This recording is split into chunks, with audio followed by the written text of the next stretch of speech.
Assalamualaikum, halo. Kita bertemu lagi di video pembelajaran. Kali ini kita akan belajar tema 1, subtema 1, pembelajaran 1.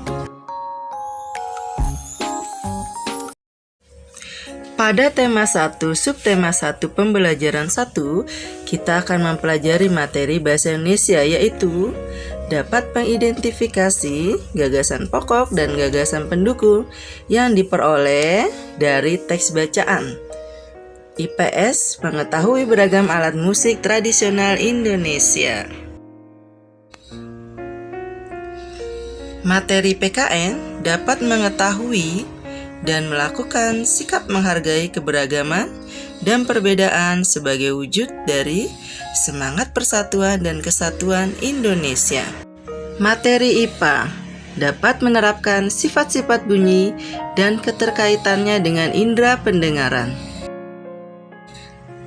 Tahukah kamu bahwa Indonesia terdiri atas banyak pulau, suku bangsa, tarian, rumah adat, serta agama? Ayo kita cari tahu lebih jauh tentang keberagaman itu melalui teks bacaan. Pawai budaya. Pawai budaya sangat menarik bagi warga Kampung Babakan. Pawai ini selalu menampilkan keragaman budaya Indonesia. Udin dan teman-teman tidak pernah bosan menanti rombongan pawai lewat. Tahun ini mereka datang ke alun-alun untuk melihat pawai tersebut. Kakek Udin pun terlihat sabar menanti. Terdengar suara gendang yang menandakan rombongan pawai semakin dekat. Bacalah dan pahami teks pawai budaya, paragraf 2.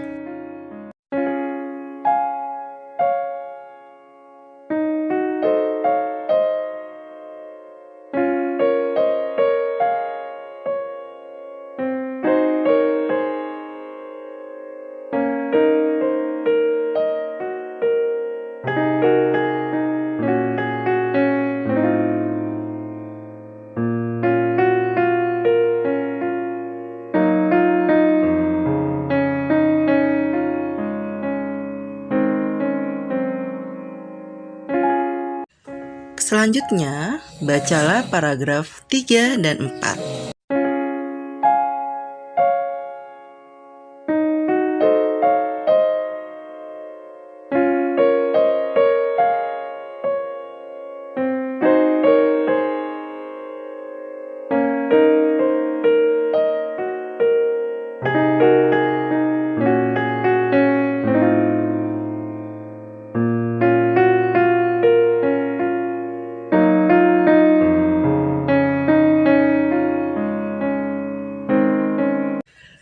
Selanjutnya, bacalah paragraf 5.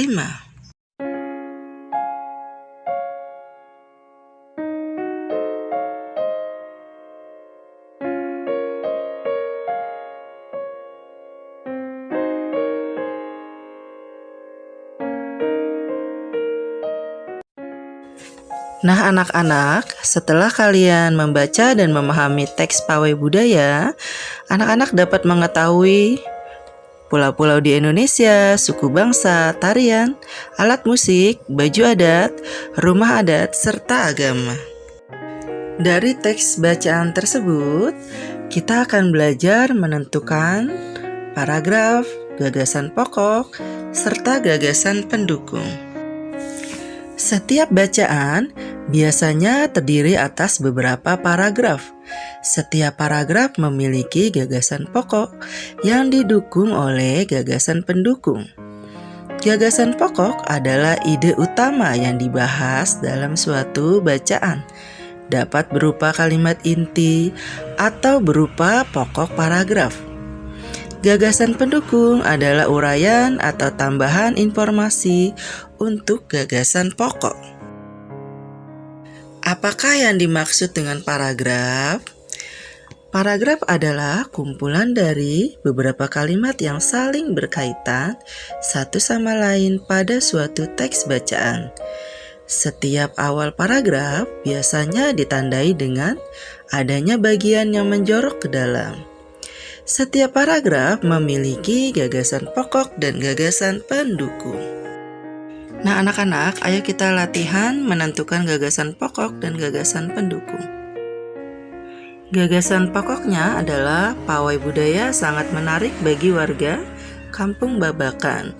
Gagasan pendukungnya adalah pawai ini selalu menampilkan keragaman budaya Indonesia.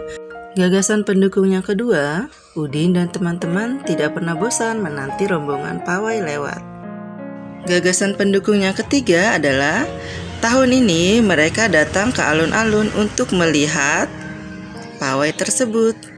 Gagasan pendukung yang keempat adalah kakek Udin pun terlihat sabar menanti. Gagasan pendukung yang kelima adalah terdengar suara gendang yang menandakan rombongan pawai semakin dekat.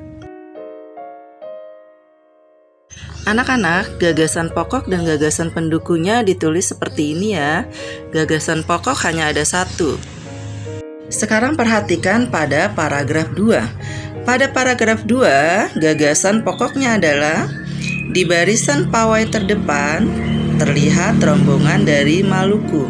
Gagasan pendukungnya adalah rombongan laki-laki mengenakan kemeja putih, jas merah, dan topi tinggi dengan hiasan keemasan.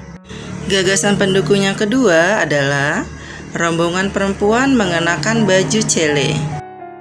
Gagasan pendukung yang ketiga adalah baju ini terdiri dari atasan putih berlengan panjang serta rok lebar merah. Gagasan pendukung yang keempat adalah langkah mereka diiringi oleh suara tifa, alat musik dari Maluku. Gagasan pendukung yang kelima adalah bunyinya seperti gendang namun bentuknya lebih ramping dan panjang. Gagasan pendukung yang keenam adalah budaya Maluku sangat unik dan menarik. Paragraf 2 buat juga seperti ini ya. Wah, ternyata kebudayaan Indonesia sangat beragam ya. Sebagai anak Indonesia, aku merasa bangga terhadap keberagaman yang ada. Menghargai perbedaan merupakan wujud dari semangat persatuan dan kesatuan. Berikut ini adalah 5 contoh sikap menghargai keberagaman dan 5 sikap tidak menghargai keberagaman. 5 sikap menghargai keberagaman. 1. Bermain bersama dengan teman yang berlainan agama. 2. Bermain bersama dengan teman yang berlainan suku. 3. Menghargai perbedaan pendapat saat berdiskusi dengan teman dalam kelompok. 4. Hidup rukun tanpa membeda-bedakan status sosial. 5. Dapat bekerja sama saling membantu walaupun berlainan agama dan suku. Berikutnya adalah 5 sikap yang tidak menghargai keberagaman. 1. Bermain hanya dengan teman yang satu suku bangsa saja. 2. Bermain hanya dengan teman yang satu agama. 3. Tidak dapat menghargai perbedaan pendapat. 4. Tidak bisa hidup rukun dan selalu membeda-bedakan status sosial. 5. Tidak dapat bekerja sama saling membantu dengan yang berlainan agama dan suku bangsa. Selain kaya akan budaya, tarian, dan makanan khas daerah, Indonesia juga kaya akan jenis alat musik. Contohnya pada gambar adalah saluang, angklung, kecapi, kendang, dan tifa. Angklung berasal dari Jawa Barat, cara memainkan digoyang. Kecapi berasal dari Sulawesi Barat, cara memainkan dipetik. Saluang berasal dari Sumatera Barat, cara memainkan ditiup. Kendang berasal dari Jawa Tengah, cara memainkan ditabuh atau dipukul. Tifa berasal dari Maluku dan Papua, cara memainkannya ditabuh atau dipukul. Tuhan Yang Maha Esa menganugerahkan kita indera pendengar. Melalui indera ini kita dapat mendengar dan menikmati hasil karya seni budaya yang beragam. Lalu, bagaimana cara menghasilkan bunyi yang lebih keras atau lebih pelan? Segala macam bentuk bunyi berasal dari benda yang bergetar. Getaran dari suatu benda akan menghasilkan udara di sekitarnya bergetar. Getaran tersebut menimbulkan gelombang bunyi di udara. Benda-benda yang bergetar akan menghasilkan bunyi disebut sumber bunyi. Bunyi dapat merambat melalui benda padat, cair, dan gas. Akan tetapi bunyi tidak dapat merambat pada ruang hampa. Nah anak-anak, Ibu akhiri pembelajaran hari ini. Pesan Ibu, tetap semangat belajar ya.